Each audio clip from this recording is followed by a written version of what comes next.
Hey, you guys. You surprised me. Happy Friday. Today we are going to talk about what this is and how you use it.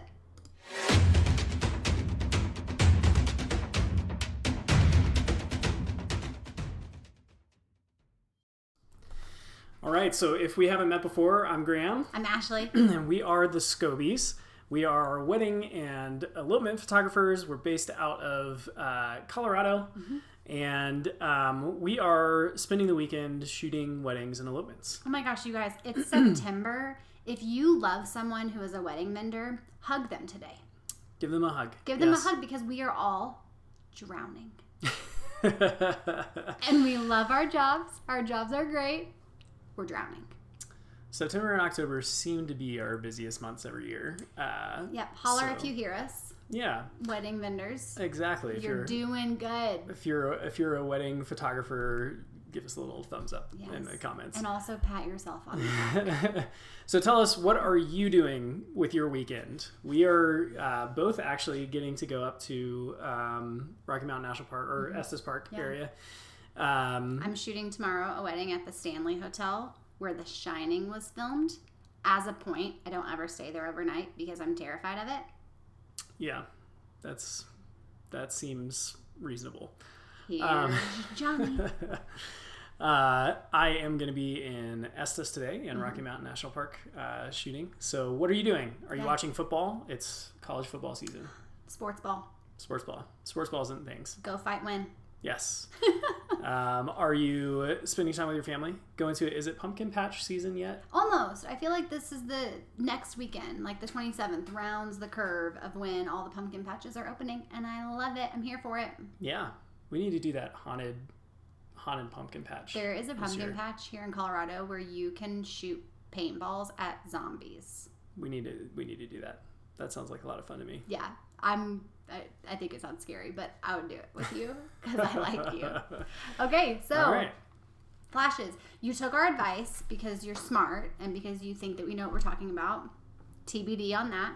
And you went ahead and you duct taped the pop-up flash closed on your camera. Yes. Because it's doing no one any favors and we don't want it there, okay? If you don't know what Ashley's talking about, check out our video from last week. Yes. We talked about artificial light and all of the different forms of artificial light. And one of the forms of artificial light is that pop-up flash. And Ashley said she wanted you to just duct tape it down and pretend like it doesn't exist. Get aggressive with it. Just like... Just a little extreme. I mean, it could be useful in some instances. And you might want to resell your camera someday. Yeah. Don't rip it off. Don't rip it off. Yeah. Rip it off. Just kidding. And then maybe because you listened to us, you went out and you bought or you're thinking about buying or you've had for a long time and you just haven't used one of these guys. Yeah. All right. What is this? That is a Nikon SB900 speed light. It's kind of an older one. Yeah, we've had it for a long, long time. Yeah. I think they've probably changed model numbers at this point. I know they had like a 910 for a while. They probably have like a SB 28,000 now. 8 billion. But they're all the same. They all do the same thing. And they last a really long time. They do. Yeah. So Nikon's not doing itself any favors with this because they built something that we can use for over a decade and thanks, Nikon. not have to replace. Appreciate you. So what are these things? What do they do? What's interesting about them? We kind of talked a little bit about this last week, but these little speed lights is one word that people use for them. They can change the angle of the head, right? So we talked about last week, if we take one of these fancy flashes and we put it on our camera like this, there's really no difference between this and like this little pop-up flash that's on this camera, right? Except that you're Xeroxing people even harder. Yeah, it's a little bit bigger of a light source and it's a little bit further away from your camera, but that's about it. It's the same thing, right? So what's interesting about these things is we can take them and we can turn the head and we can take that light and bounce it off some reflective surface. And by reflective, we don't mean a mirror. We mean some color, some even flat paint reflects light. As long as it's not black. Yeah, it's really hard to bounce off a black surface. It just goes. It does. It is a black hole for light. But if you have any sort of, gray wall or neutral wall or, white ceiling, you can take that light and you can bounce it off that surface. And now you have taken this really tiny light source and made it a really big light source. Right. And we also talked about this in the past couple of videos. Part of the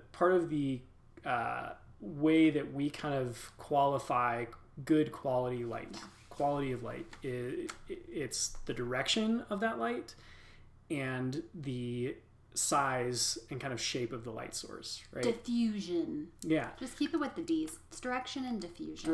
Direction and diffusion, I suppose. Diffusion? I mean, is size. that a word? Yeah. But Density.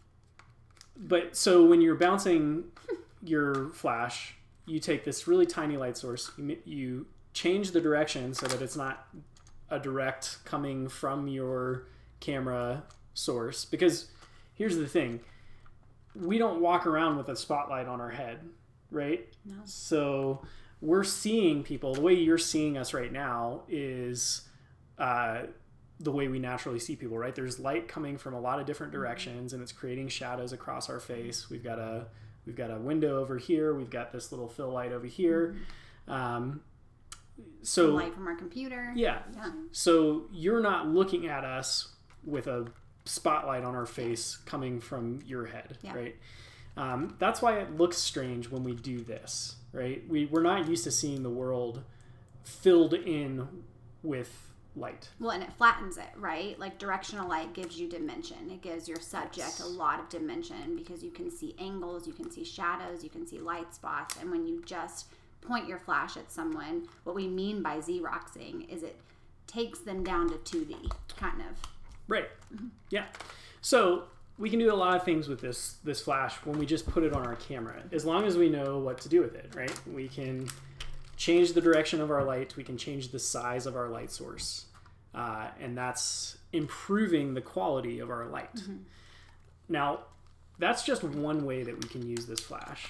And we kind of alluded to this in the last video, but we're going to talk more about getting this flash off of your camera and putting it somewhere else. Because what happens then is we have even more control over what we do with this light and what it looks like and how it affects our photo. We begin to start to sculpt light like a commercial photographer would do in their studio. Can I say one more thing about bounce flash? Sure. Sorry, let me see this. Yeah. All right, just like quick and dirty, okay? If you're going to, something I get asked a lot is like, I don't know how to bounce flash. Bounce flash is really, really easy. Like Graham said, you just don't want to bouncing off of ceilings and reflecting back to your subject, right? You just don't want to do this typically with bounce flash, because what will happen is if it's reflecting off of the ceiling and it's coming down on people, you're going to get really harsh shadows as if you were like shining a spotlight on top of somebody's head. So if you're not sure where to start with bounce flash, go at like a 45-degree angle. Is that a 45-degree angle? Yeah. So, yeah, like not 90 degrees, but and not straight up towards the ceiling. Yeah. Just towards the corner of the room. Exactly, yeah. And try both sides and just see what you like better. But that's a really good starting place if you're not really sure what to do. Yeah. And if you have the time, just experiment, like Ashley's saying. Change the direction of your light source, change where you're bouncing off of, change the settings on your flash. That's the other thing that we didn't really talk about, and this doesn't have batteries in it. So let me grab those while you talk about more things. Yes, talk about more things. So the thing that you can do with this that you can't do with your pop-up flash is that you can control the power and the zoom of your lens. So power is what it sounds like. It's just how hot is that light? How strong is your flash powering off every single time you fire it? And that is shown as a fraction. Is that shown as a fraction? Yeah. So, let's throw these in here so you can look at it. Can I put them in backwards? Yeah. I put them in backwards. So much stress. So much pressure. Go, go. It's like The Amazing Race. We would not be good at that. Although, I do think it would be very fun to be a part of The Amazing Race. So, see, a fraction. Lots of dials and buttons back here, right? And we can change this fraction. The larger the number, so 1 over 1, or 1, also known as 1, also known as 1, is the maximum output of this flash unit. And that's going to be different for every flash. So if you have one of these SP900s, that's going to be more powerful than an SP600 or whatever this tier down is. Mm-hmm. And then we can start to dial that back to make it less powerful, less light, right? And then, like Ashley was saying, there's also this zoom function. Let's see, oops, wrong button. It's hard to do this backwards. Where you can zoom in and out. And if you look at the element, zooming. The element in there is moving closer or further away from the glass. So essentially, there's a thing called a snoot. It's a modifier. And it's basically like a tunnel that you put over your flash to make it more directional and make it not hit as much stuff. Mm-hmm. And that's like that zoom function is sort of a little bit of a built-in snoot. It works a little bit differently, but it just kind of focuses that area of flash down. So if you're shooting something very far away, you want that light to carry and not necessarily light everything around it. As it's on its way to your subject, you can zoom your flash in, right? And there's a lot of creative ways we can use that function on our flash, which maybe we can talk about here in a second. Yeah. So those are some options. Now, there's also, on all of these flash units, something called TTL, which stands for through the lens metering. Metering, yeah. And that is what happens when you put it into TTL is you can't see this with your eye visually, but before your camera takes a photo, it's firing this flash in rapid succession. It's sending off a bunch of bursts of different powered flashes. Flashes. And it's measuring that light that's coming through the lens in your camera, and the camera is saying, okay, I need this much light to make a good exposure. Mm-hmm. And so it tells your flash in that split second, this is how much light I need. And then when it actually takes the picture, it fires at that power. It's like auto mode for your flash. Exactly. Yeah. Auto mode for your flash. So when you're in TTL mode, and let's see, with this flash unit, it has to be attached to a camera to go into TTL. You can see it's in there now. You can adjust, you can do some exposure compensation on the flash. So you see that little 0, 0 EV, it's going down now. So I'm telling it, okay, whatever you think a good exposure is, I want you to underexpose it by 1 stop or 3 stops, or I want you to actually give me more light, overexpose that image. So you have a bunch of ways to control the flash when it's on your camera is kind of the point. Yeah, you can also take it off your camera. Yeah, and this is where flash, I think, gets really interesting. Yeah. And a little complicated. Yeah. So this flash has built-in optical triggering, which means it's got a little sensor right here. And if I have another one of these flashes on my camera, I can set it to what's called master mode. And now I can assign different flashes to different letters here. So M stands for master. That's the one that's on my camera. So I can tell this flash unit, okay, when I take this photo, I want you to fire this flash on my camera at a very low power. And then I want you to fire the flash that I've assigned to A as a remote flash across the room at a little bit higher of a power, or vice versa, or whatever. So with just this unit, I can do some off-camera flash stuff if I have 2 of these, right? The problem is that it relies on an optical sensor to trigger that flash. So if I am, let's say, setting a flash up behind a pillar in a room, and I go to take that photo, that flash probably isn't going to fire. Because it can't see it. Because it can't see that optical signal that tells it, okay, it's time to flash. Also, if it's too far away, so if I'm in a big room and I put a flash all the way across the room, it may not trigger. So over time, people have developed radio triggers. And these are sending the same information, but they're doing it the way a telephone would, or a radio, right? So you put one unit, a receiver unit, on your remote flash, and then you take a unit like this, which is a transmitter, and you put this on your camera, and now this has a similar interface where I can control all those different banks of lights and know that they're going to fire, even if they're 300 feet away around the corner, right? Or maybe I've set a light up outside and I'm shooting inside through a window and I want that flash to fire. This is what will make that happen. And you can adjust the power of that flash outside from your main unit. Yeah. So different triggers work in different ways, but over time, since we've been doing this, it used to be they were kind of dumb triggers. They would just send out a signal and say, fire the flash. And we would have to go and walk to our light and tell it how bright we wanted that flash to be. Kids these days have it so easy. We had to walk to our flash. We had to walk to our flash and change the power every time. Insanity. Now... you had to walk 10 miles in the snow. Right, exactly. Now, these units are smart enough that they can communicate. So I can set on my transmitter, I want this flash to go off at 1/128th power, and the receiver will tell the flash that's what you're supposed to do, right? So super cool, and you can get triggers. There's all sorts of different brands.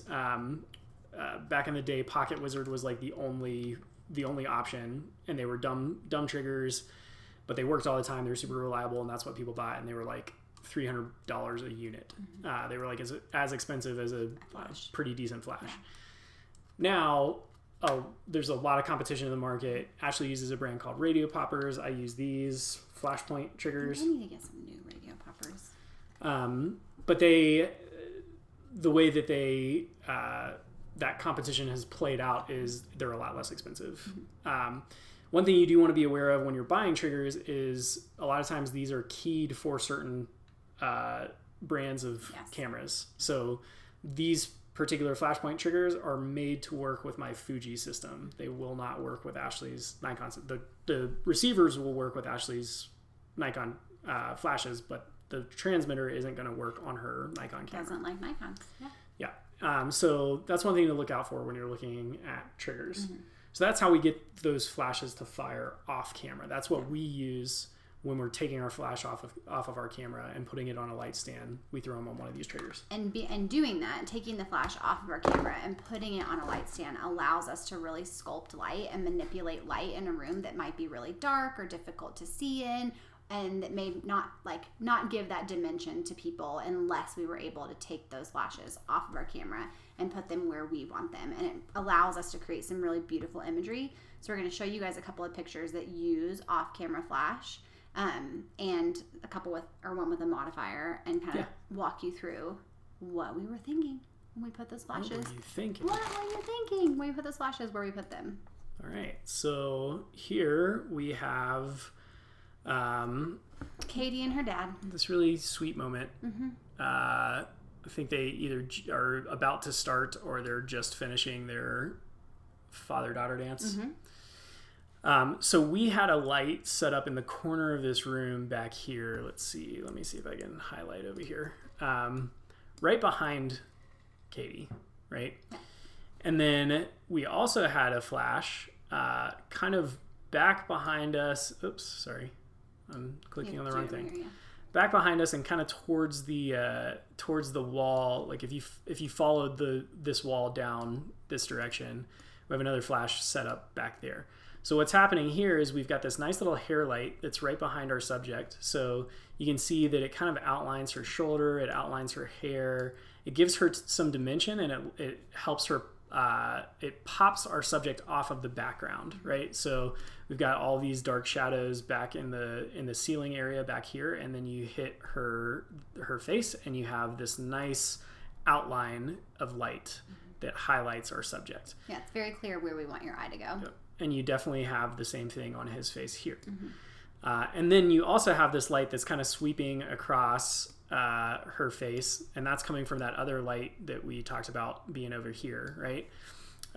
So this is what we talk about when we talk about dimensional light, right? This gives your subject dimension. It pops them off the background. It puts them in a space, and it also looks like something you might see in real life, right? Because you have light coming from all different directions, and it's creating really interesting shadows across the face. If we had an on-camera flash, and that's all that we were shooting this photo with, the background would be really dark, right?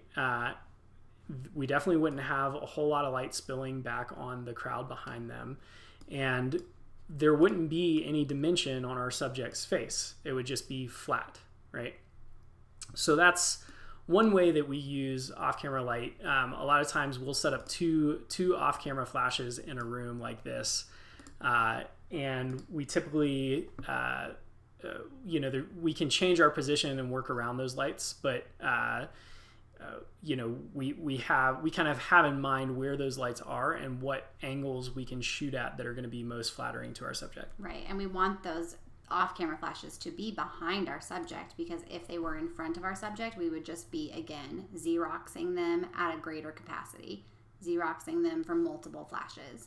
Yeah. And so it being behind gets that really nice hair light and that dimension. When we're shooting something like this, our on-camera flash, that master flash that we were talking about, is typically dialed down to a pretty low power, and we use that just for a tiny bit of fill light. Yep.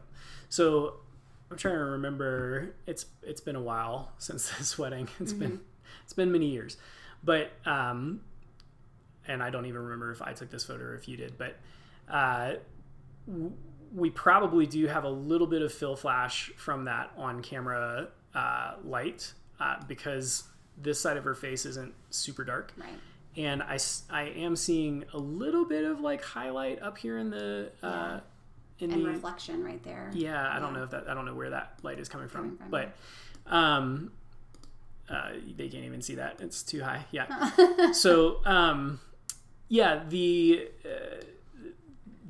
what we typically do is we aim that flash in the opposite direction of where our light is coming from off camera. So meaning if we have our lights set up over here and the light is going to be hitting Ashley's face. Touching my face. Right here. I do not like that. Then I would have this flash bouncing to fill in the other direction, right? So that there's just a little bit of bounce that's going to fill in the shadow so it's not so harsh and dark. It's like fill light.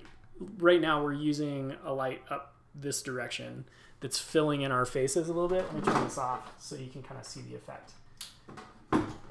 So now you can see the shadows on our faces are darker on this side, right? And the light that's coming from the window. Yeah, it's not as dramatic in this scene because there's like a white door here and some reflective surfaces to this side of us that are bouncing that light from the window back at us.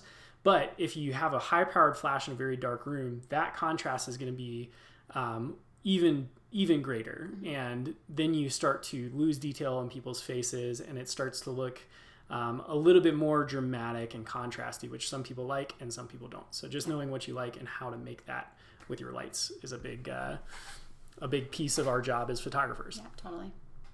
All right, so let's check out another example. Cool, yeah.